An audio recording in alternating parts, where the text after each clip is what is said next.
사무엘하 8장 1절로 14절 말씀입니다. 한 절씩 교독하고 마지막 절은 함께 읽겠습니다. 그 후에 다윗이 블레셋 사람들을 쳐서 항복을 받고 블레셋 사람들의 손에서 메덱 암마를 빼앗으니라. 다윗이 또 모압을 쳐서 그들로 땅에 엎드러지게 하고 줄로 재어 그 두 줄 길이의 사람은 죽이고 한 줄 길이의 사람은 살리니 모압 사람들이 다윗의 종들이 되어 조공을 드리니라. 르호베 아들 소바왕 하닷 에셀이 자기 권세를 회복하려고 유브라데 강으로 갈 때에 다윗이 그를 쳐서 그에게서 마병 1700명과 보병 2만 명을 사로잡고 병거 100대의 말만 남기고 다윗이 그 외의 병거의 말은 다 발의 힘줄을 끊었더니 다메섹의 아람 사람들이 소바왕 하닷 에셀을 도우러 온지라. 다윗이 아람 사람 2만 2천 명을 죽이고 다윗이 다메섹 아람의 수비대를 두매 아람 사람이 다윗의 종이 되어 조공을 바치니라. 다윗이 어디로 가든지 여호와께서 이기게 하시니라. 다윗이 하닷 에셀의 신복들이 가진 금 방패를 빼앗아 예루살렘으로 가져오고 또 다윗 왕이 하다데셀의 고을 베다와 베로데에서 매우 많은 놋을 빼앗으니라.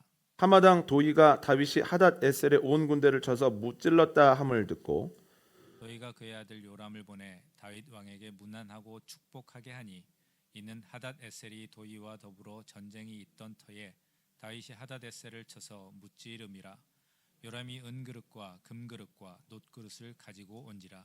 다윗 왕이 그것도 여호와께 드리되 그가 정복한 모든 나라에서 얻은 은금 곧 아람과 모압과 암몬 자손과 블레셋 사람과 아말렉에서 얻은 것들과 소바왕 르호베 아들 하다데셀에게서 노력한 것과 같이 드리니라.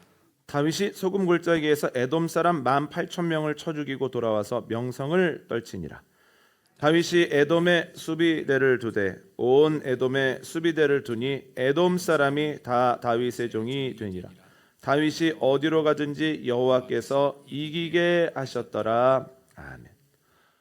오늘 본문은 그 후에라고 하는 말로 시작합니다. 오늘 본문의 내용이 지난 본문의 내용과 밀접한 관련이 있다라고 하는 사실을 알 수 있습니다. 지난 본문 사무엘하 7장 본문의 말씀이 무슨 내용이었는지 기억나십니까? 지지난주에 나눴던 내용인데요. 한번 제가 정리해 보도록 하겠습니다. 더 평안해지고 넉넉해진 다윗이 나단을 불러서 이렇게 이야기를 합니다. 내가 하나님을 위해서 전을 지어드리고 싶습니다.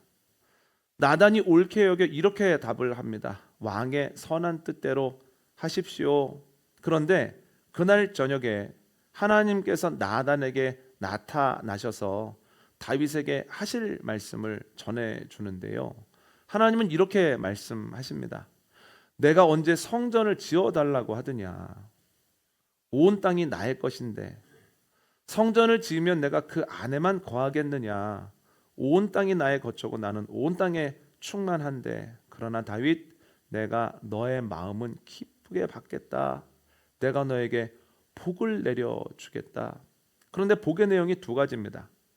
첫 번째는 다윗이 생전에 누릴 수 있을 것인데 하나님께서 이렇게 약속하십니다. 내가 늘 너와 함께 하면서 너의 이름을 위대하게 해줄 거다.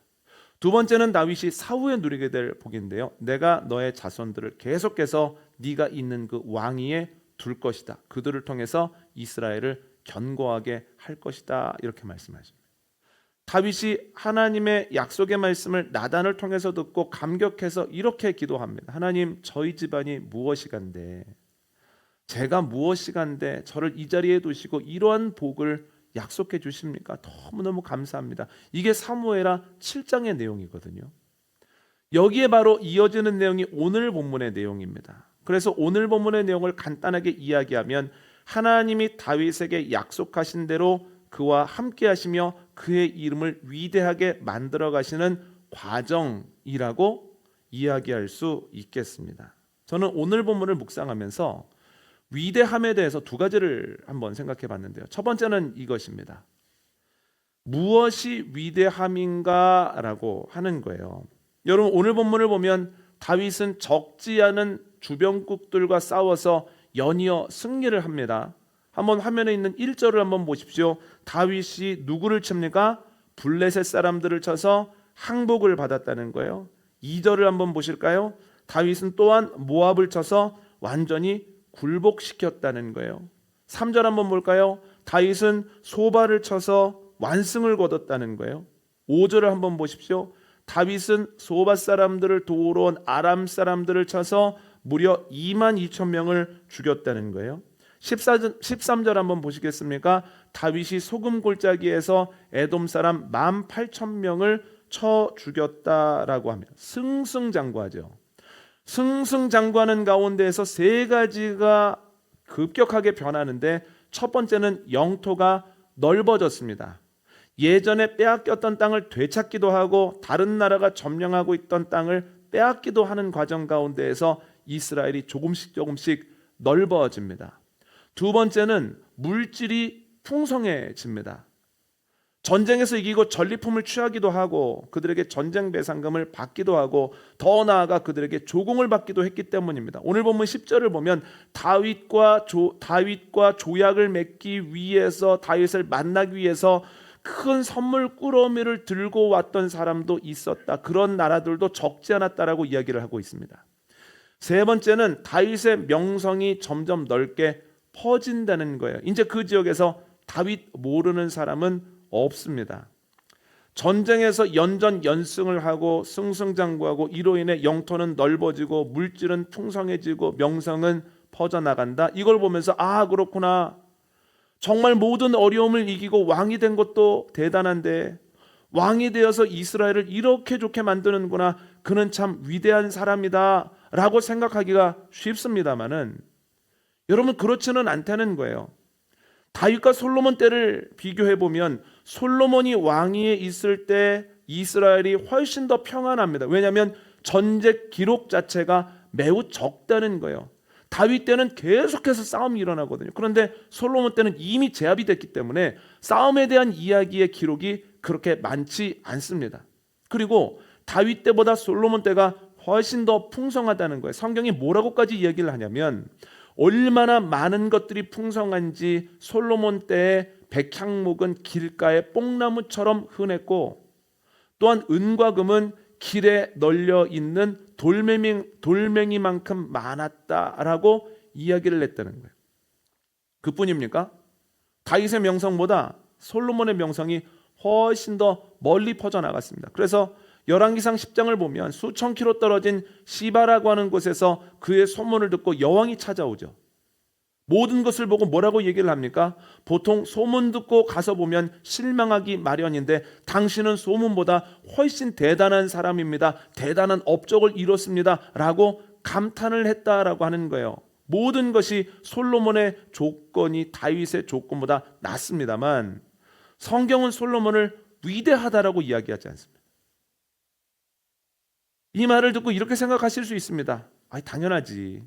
다윗은 정말 어려운 상황에서 나라를 일으킨 사람이고 솔로몬은 아버지가 만들어 놓은 토대 위에서 세운 사람이잖아. 어려울 때 세운 사람이 어렵지 토대 위에서 뭔가 이룬 것은 훨씬 쉬운 일이지. 교회를 개척해서 그 교회가 번듯하게 하나님의 나라가 되게 만든 게 어렵지 그렇게 번듯한 성전도 짓고 여러 가지 일들을 하는 가운데 부흥을 시킨 사람은 좀 덜 힘들고 덜 대단한 이렇게 생각하기가 쉽거든요. 그런데 여러분 그렇지 않다는 거예요. 그런 이유가 아닙니다. 성경에 보면 다윗과 매우 흡사한 사람이 나오는데 바로 북이스라엘의 오므리라고 하는 사람이 그렇습니다. 그는 북이스라엘의 군대 장관이었습니다. 그런데 어느 날 왕이 암살을 당합니다. 사람들이 오므리를 왕으로 삼는데요. 그런데 오므리 말고 다른 사람을 따르는 이들로 적지 않았습니다. 그래서 오므리를 따르는 사람과 다른 사람을 따르는 이들이 내전을 벌입니다. 오므리가 승리했다는 거예요. 그래서 온 북이스라엘의 왕이 됩니다. 그가 왕이 된 다음에 가장 먼저 무엇을 냈냐면 세멜이라고 하는 사람에게서 큰 돌산을 사서 거기를 북이스라엘의 수도로 재정비를 합니다. 그리고 나서 산 주인의 이름 세멜을 따서 사마리아라고 그것을 명명합니다. 수도를 단단히 하죠. 군대 장관 출신이었기 때문에 군사를 잘 정비한 이후에 나라들과 전투를 하게 되어지는데 연전연승을 거둡니다. 이걸 통해서 그때 영토도 넓어지고 물질도 풍성해지고 더욱이 그의 명성이 멀리 퍼졌다는 거예요. 그래서 모압의 비문을 보면 이스라엘을 뭐라고 부르냐면 오므리의 집이라고 부릅니다. 더더구나 죽을 때에는 자신의 아들 아합에게 왕위를 물려줄 수 있었다라고 하는 거예요. 여러분, 다윗의 삶과 너무 똑같지 않습니까? 다윗도 사울의 군대 장관이었다가 10년 동안 도망 다니다가 유다 지파의 왕이 되지 않습니까? 이스보셋을 따르는 사람들과 내전을 치러서 이김으로 온 이스라엘의 왕이 되지요. 그리고 나서 여부스 사람들이 사는 땅을 차지하는 가운데에서 예루살렘을 수도로 정비하죠. 그리고 단단한 군사력을 기반으로 연전연승하는 가운데에서 나라를 부강하게 만들죠. 그의 명성이 퍼져나가죠. 그리고 결국 자신의 왕위를 솔로몬에게 물려줄 수 있었다라고 하는 거죠.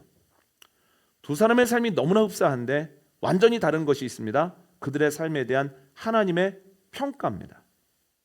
다윗에 대해서는 선하다, 내가 그의 삶을 기뻐한다라고 평가를 하십니다. 그래서 그 이후에 왕들이 선한 삶을 살았을 때는 그가 다윗의 길로 행했다라고 하는 후렴구를 반드시 넣으시거든요. 그런데 오므리에 대해서는 그렇게 말씀하시지 않습니다. 오므리에 대해서는 그가 악을 행하되 이전보다 더 큰 악을 행했다라고 평가하셨다라고 하는 거예요. 이걸 통해서 알 수 있는 것은 사람들의 평가 기준과 하나님의 평가 기준은 다르다는 거예요. 사람들이 보기에는 저 사람 참 대단한 사람이야, 저 사람은 참 위대한 사람이야 라고 평가를 하는데 하나님 앞에 섰을 때 하나님은 너는 기대 이하의 삶을 살았어, 그 정도의 삶을 살다 오면 안 되지, 여기서 더 나아가 너는 악을 행하다 왔어 라고 말할 사람이 있다는 거예요. 반대로 사람들이 보기에는 평범한데, 사람들이 보기에는 연약한데, 사람들이 보기에는 보잘것없는데 하나님께서 그를 보시면서 너는 참 잘 살았다, 내가 기대했던 것보다도 훨씬 더 괜찮은 삶을 살다 왔다, 너의 삶은 위대하다라고 말할 수 있다라고 평가할 사람도 있다라고 하는 거예요. 여러분, 우리가 주님 앞에 섰을 때 분명히 주님의 기준으로 평가를 받게 될 텐데, 너 참 잘 살았어, 너 참 내가 너의 삶을 기뻐했어, 너는 위대한 삶을 살았어, 하나님께 칭찬을 받는 복된 인생 되어주시기를 원합니다. 그런데 여러분, 그러면 하나님의 평가 기준이 무엇일까요? 왜 위대하다고 하셨을까요? 오늘 본문 6절 한번 읽어볼까요?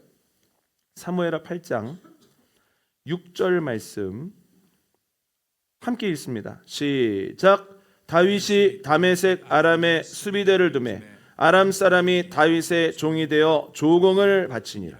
다윗이 어디로 가든지 여호와께서 이기게 하시니라. 아멘. 14절 읽어볼까요? 함께 읽습니다. 시작. 다윗이 에돔의 수비대를 두되 온 에돔의 수비대를 두니 에돔 사람이 다 다윗의 종이 되니라. 다윗이 어디로 가든지 여호와께서 이기게 하셨더라. 아멘.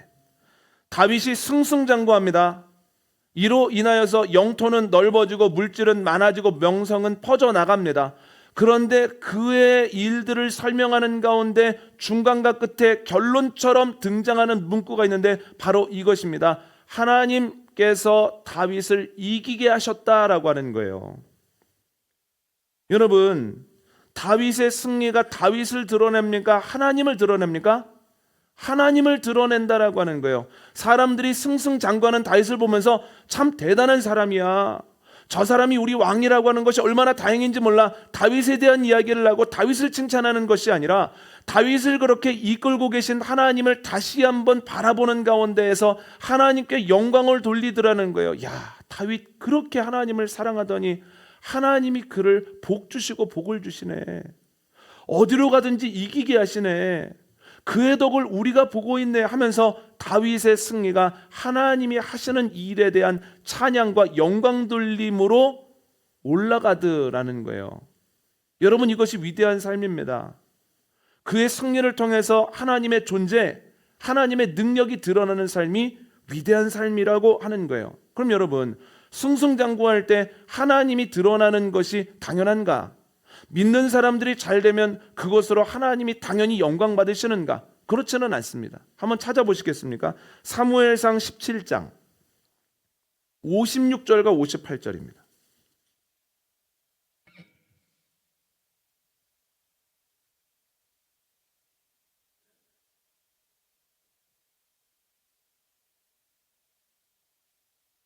사무엘상 17장 56절로 58절 말씀 함께 읽습니다. 시작. 왕이 이르되 너는 이 청년이 누구의 아들인가 물어보라 하였더니 다윗이 그 블레셋 사람을 죽이고 돌아올 때 그 블레셋 사람의 머리가 그의 손에 있는 채 아브넬이 그를 사울 앞으로 인도하니 사울이 그에게 묻되 소년이여 누구의 아들이냐 하니 다윗이 대답하되 나는 주의 종 베들레헴 사람 이새의 아들이니이다 하니라. 아멘. 다윗이 골리앗을 쓰러뜨립니다. 대단한 일을 하고 돌아옵니다. 돌아오는데 사울이 군대 장관 아브넬에게 묻습니다. 저 소년이 누구냐? 어디에 속해 있냐? 그랬더니 아브넬이 잘 모르겠습니다. 처음 보는 청년입니다. 이에 다윗이 돌아왔을 때 사울이 직접 묻습니다. 너는 누구냐? 아버지가 누구냐? 그랬더니 저는 베들레헴 사람 이새의 아들입니다 하면서 그 이야기가 이어지거든요. 여러분, 다윗이 골리앗을 쓰러뜨림으로 인하여서 하나님이 주목을 받고 있습니까? 아니면 다윗이 주목을 받고 있습니까? 다윗이 주목을 받고 있죠. 야, 하나님 참 놀랍구나. 너에게 용기를 주시고 또한 너를 지금까지 훈련시킨 이후에 그 물맷돌 하나로 골리앗을 쓰러뜨렸구나. 하나님을 바라보는 것이 아니라 물맷돌 하나로 골리앗을 쓰러뜨린 다윗에게 모든 스포트라이트가 쏟아지고 있다라고 하는 거예요. 대단한 일을 하였지만 그 대단한 일로 하나님이 드러나고 있지는 않죠. 그래서 대단하기는 하지만 소년 다윗이 위대하지는 않은 겁니다. 하나님의 사람들이 승리를 거두고 승승장구했다고 해서 그것이 하나님의 영광으로 바로 이어지지는 않는다는 거예요. 또 한번 볼까요? 사무엘상 18장 5절로 7절입니다. 사무엘상 18장 5절로 7절 말씀 함께 읽도록 하겠습니다. 시작. 다윗은 사울이 보내는 곳마다 가서 지혜롭게 행하며 사울이 그를 군대의 장으로 삼았더니 온 백성이 합당히 여겼고 사울의 신하들도 합당히 여겼더라. 무리가 돌아올 때 곧 다윗이 블레셋 사람을 죽이고 돌아올 때 여인들이 이스라엘 모든 성읍에서 나와서 노래하며 춤추며 소고와 경세를 가지고 왕 사울을 환영하는데 여인들이 뛰놀며 노래하여 이르되 사울이 죽인 자는 천천히요 다윗은 만만히로다 한지라. 아멘. 사울이 다윗에게 여러 가지 일을 맡깁니다. 다윗이 지혜롭게 행합니다. 이에 군대 장관을 맡기는데요, 아주 탁월하게 행합니다. 가는 곳마다 어려운 문제를 풀어내고 어려운 전투에서 승리를 합니다. 그의 인기가 급격하게 높아지는데 급기야 어떤 노래까지 유행을 하냐면 사울은 천천히요 다윗은 만만이다 라는 노래까지 사람들이 만들어서 부르더라는 거예요. 여러분, 다윗이 승승장구하는 가운데에서 다윗의 이름이 높아지고 있습니까? 주님의 이름이 높아지고 있습니까? 다윗의 이름이 높아지고 있다는 거예요. 승승장구하고 있는데 너무 잘하고 있는데 그것은 하나님과 아무런 관련이 없다라고 하는 거예요. 그래서 대단한 다윗이긴 하지만 위대한 다윗은 아니었다라고 하는 거죠. 그런데 오늘 본문을 보면 그렇게 승승장구하는데 다윗이 드러나지 않고 하나님이 드러나죠. 이기게 하신 하나님을 찬양하라. 하나님의 능력을 찬양하라. 하나님을 바라보자. 작년 12월에 라오스에 있는 드림스쿨을 다녀왔습니다. 저는 드림스쿨이라고 해서, 그리고 함께 갔던 그 동기가 그냥 밀림에서 학교를 하는데 애들이 좀 많아 이렇게만 듣고 갔거든요. 그런데 갔다가 깜짝 놀란 것이 큰 땅에 대지가 3만 평에 건물이 있고 아이들이 막 뛰어노는데 그걸 보는 순간 놀랐습니다. 그런데 놀란 다음에 마음이 막 뛰는 거예요. 마음이 막 벅차오르는 거예요. 왜 벅찰까를 나중에 생각을 해봤습니다. 왜 내가 굉장히 벅차했을까? 그런데 학교가 넓어서가 아닙니다. 그보다 넓은 학교 얼마든지 있습니다. 시설이 그럴듯해서가 아닙니다. 그와 비할 수 없는 시설을 가지고 있는 학교들도 얼마든지 많습니다. 그보다 더 많은 학생들을 수용하고 있는 학교들도 많습니다. 그런데 생각해 보면 제 마음이 막 뛰었던 이유가 그 드림스쿨을 보면서 야, 하나님은 역시 살아계시는구나. 하나님은 전능하시구나. 내가 일상생활을 살아가면서 매번 반복되는 목회를 하면서 내가 잊어버리고 있었던 것, 하나님은 살아계신다. 하나님은 전능하시다. 하나님은 무에서 유를 창조하시는 분이다. 하나님께서 일을 맡기셨을 때는 그 일을 감당할 만한 능력도 함께 주신다라고 하는 것을 어느덧 희미하게 기억하고 있던 가운데에서 하나님의 존재와 능력을 드러내는 것을 딱 보는 순간에 마음이 벅찬 거죠. 느낀 것이 있습니다. 여러분, 속도나 규모가 중요한 것이 아니라 그 일이 하나님의 존재와 능력을 드러내느냐 드러내지 못하느냐가 우리에게는 가장 중요한 문제라는 거예요. 여러분, 그것이 우리의 삶의 가장 중요한 기준이 되어야 하고 그것을 가지고 하나님이 마지막 날에 우리에게 물어보실 거라는 거예요. 너의 삶을 통해 사람들이 내 존재를 인식하더냐? 너의 사역을 통해서 내 능력을 사람들이 알아가더냐? 그래서 그들의 돌같이 단단했던 마음이 깨어지더냐? 그들의 차가웠던 마음이 성령으로 인하여 녹아지더냐? 라를 하나님이 물어보실 거라는 거예요. 어제 컨테이너에 물건을 상차하러 갔는데요, 물건이 얼마나 많은지 진짜 어마어마하게 많은 거예요. 그래서 큰 컨테이너 2개 다 싣고도 짐을 다 못 실었습니다. 그래서 일단 하나만 더 부르기로 했습니다. 그런데 제 생각에는 하나만 더 불러서는 함께 가신 분들도 느끼셨겠지만 그 짐이 다 안 차요. 그런데 그 짐들이 어디에서 왔냐면, 물론 열심히 노력하고 구한 것도 있지만 대부분의 사람들이 기도하면서 기업에서, 교회에서, 개인들이 보낸 짐들이 산더미처럼 쌓여 있는 거예요. 그런데 그 모습을 보면서 함께 갔던 권사님이 이런 말씀하시는 거예요. 목사님, 역시 선교는 사람의 돈으로 하는 것이 아니라 하나님의 능력으로 하나 봐요. 이걸 사람의 돈으로 구입하고 이걸 사람의 이 마음으로 준비했다면 이게 가능했겠습니까? 그래서 제가 마음이 또 뭉클해요. 역시 하나님 살아계시는구나. 하나님은 전능하시구나. 하나님의 말씀대로 해보려고 하면 무에서 유를 창조하시는 것이 하나님이시구나. 여러분, 우리들도 우리의 삶을 통해, 우리의 승리를 통해 하나님의 존재와 하나님의 능력을 증명하는 삶을 살아가게 되어지기를 원합니다. 잘 되어질 때가 있죠. 승승장구할 때가 있습니다. 그때 저 사람 참 대단한 사람이야, 저 사람 참 놀라운 사람이야, 이런 칭찬에 머무는 것이 아니라, 야, 저 사람을 쓰시는 하나님을 봐, 하나님 참 대단하셔, 하나님은 전능하셔 라고 하는 그 이야기가 우리를 통해서 사람들에게 흘러넘치게 되어지기를 원합니다. 그런데 이 내용을 들으시면서 승승장구해야 위대한 삶을 살 수 있나 보다, 승리해야만 하나님을 증명할 수 있나 보다 라고 생각하기가 쉽겠지만 그렇지도 않다는 거예요. 어려운 상황 속에서도 하나님의 존재와 능력을 드러내는 사람이 얼마든지 많은데 그 중에 하나가 엘리야입니다. 한번 찾아볼까요? 열왕기상 17장 1절입니다.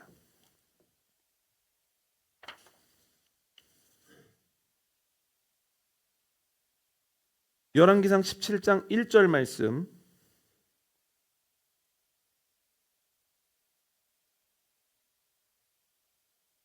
함께 읽도록 하겠습니다. 시작. 길르앗에 우거하는 자 중에 디셉 사람 엘리야가 아합에게 말하되, 내가 섬기는 이스라엘의 하나님 여호와께서 살아계심을 두고 맹세하노니 내 말이 없으면 수년 동안 비도 이슬도 있지 아니하리라 하니라. 아멘. 아합과 그의 아내 이세벨이 북이스라엘을 계속해서 하나님과 멀어지게 만듭니다. 그리고 급기야는 하나님 믿는 사람들을 잡아서 죽이기 시작합니다. 이런 상황을 보면서 이스라엘 사람들이 무엇을 보고 생각했겠습니까? 이세벨과 이세벨이 섬기는 이방신들은 정말 대단하다, 나도 섬겨볼까?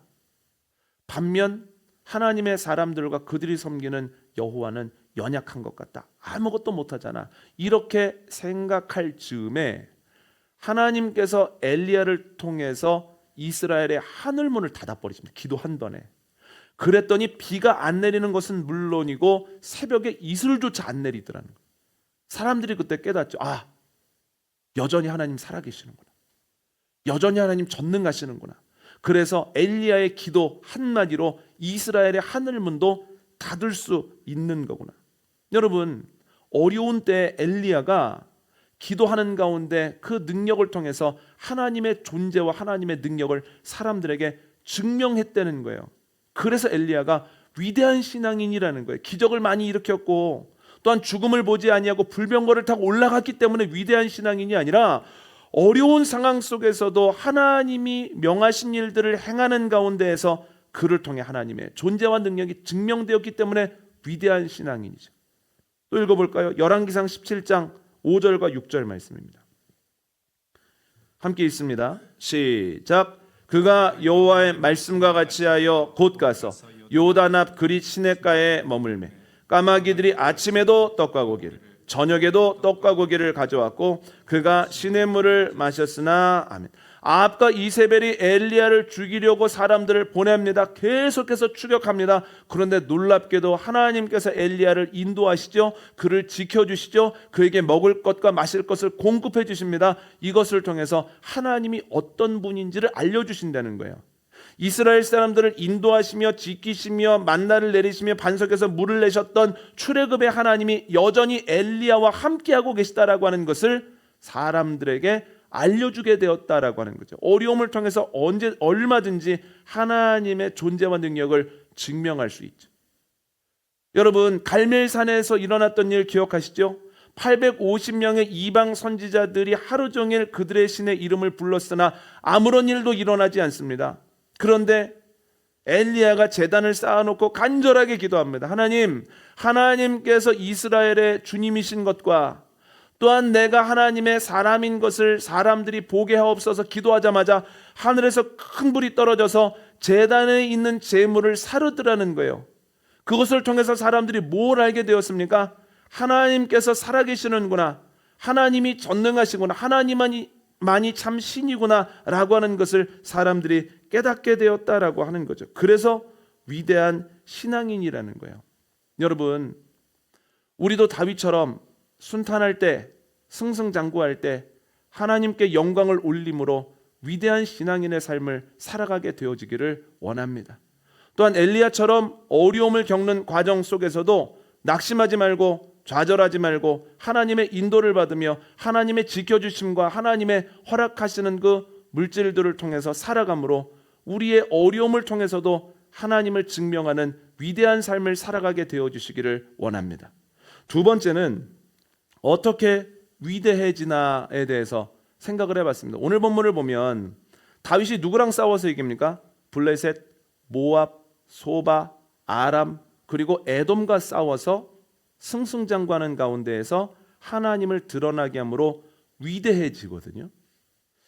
그런데 이것을 한 번 더 생각해 보면 다윗에게 그러한 문제들이 없었다면 다윗은 승리하여 하나님께 영광을 올리고 위대해질 수 없었을 겁니다.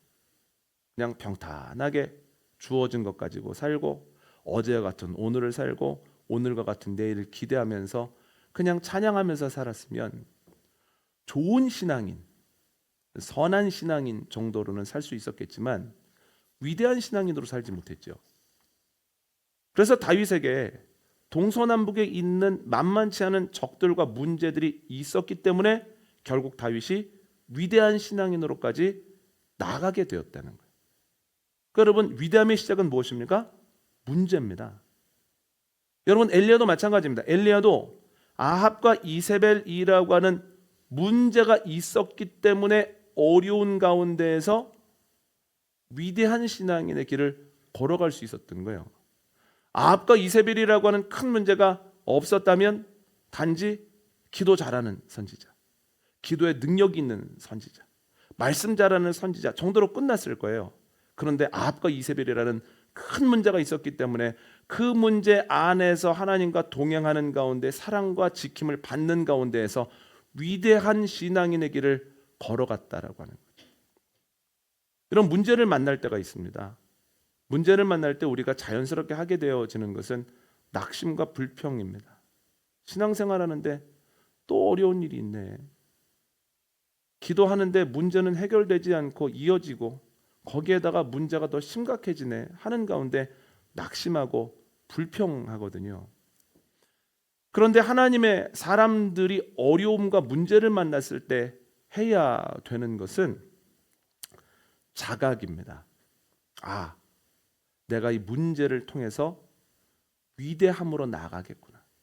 문제가 없었다면 착한 사람, 좋은 사람, 교회 일에 열심인 사람에게서 멈췄겠지만 이 문제를 이기는 가운데, 이 문제를 간증으로 바꾸어가는 가운데 하나님께 영광을 올려드리면 내가 위대한 신앙인으로까지 나아가겠구나. 우리가 깨달아야 됩니다. 하나님께서 때로 어려움도 주시거든요. 그 어려움을 빨리 해결도 안 해주시거든요. 그 이유가 뭘까를 생각해 보면 오늘 본문의 그 단어로 말하면 이겁니다. 하나님께서는 우리가 단순히 좋은 신앙인에서 멈추는 것이 아니라 위대한 신앙인으로까지 나아가기를 바라신다는 거예요.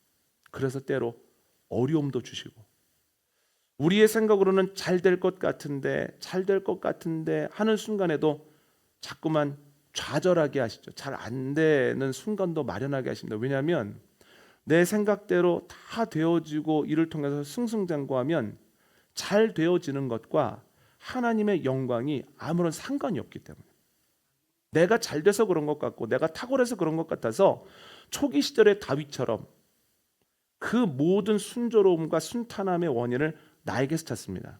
사람들이 그에 대해서 칭찬할 때 그것을 당연하게 받아들입니다. 그러나 계속된 좌절과 어려움을 경험하는 가운데 나는 아무것도 아니구나, 나는 정말로 작고 연약한 존재구나라고 하는 것을 거듭 깨닫는 가운데에서 하나님이 길을 열어주시면 그때는 내 힘이나 내 능력이 아니라 하나님의 은혜라고 하는 것을 고백하는 가운데 내 순탄함과 내 넉넉함이 하나님의 존재와 하나님의 능력을 드러내는 가장 좋은 도구가 될 수 있다는 거예요. 여러분, 그러므로 어려울 때 내가 좋은 신앙인 정도에서 머물기를 원하시지 않고 위대한 신앙인까지 나아가기를 원하시는 하나님의 마음을 이해하는 가운데에서 생활하는 저와 여러분 되어주시기를 원합니다. 그리고 하나님이 순탄함을 주셨을 때 이것이 내 삶의 목적이 아니라 하나님의 영광을 드러내는 도구라고 하는 것을 깨닫고 오직 영광을 하나님께만 올려드림으로 순탄함과 넉넉함이 나를 무너뜨리거나 변질시키지 아니하고 오히려 주님을 더 기쁘시게 하는 도구로서 사용되어지는 은혜를 경험하는 저와 여러분, 위대한 삶을 살아가는 저와 여러분 되어지시기를 원합니다. 오늘은 위대함에 대해서 나눴습니다. 첫 번째는 무엇이 위대함인가에 대해서 나눴는데요, 잘 되어질 때도 어려울 때에도 하나님의 존재와 능력을 드러내는 것이 위대한 삶이고 위대한 신앙인입니다. 두 번째는 어떻게 위대해지나에 대해서 나눠봤는데요, 위대함의 출발은 문제와 어려움입니다. 문제와 어려움을 만났을 때 우리는 좋은 신앙인에서 멈추지 말라고 하시는구나, 위대함까지 나아가라고 하시는구나 라고 하는 것을 깨닫고 문제와 부딪히고 순탄함을 가지고 주님께 영광을 올려야 된다는 거예요.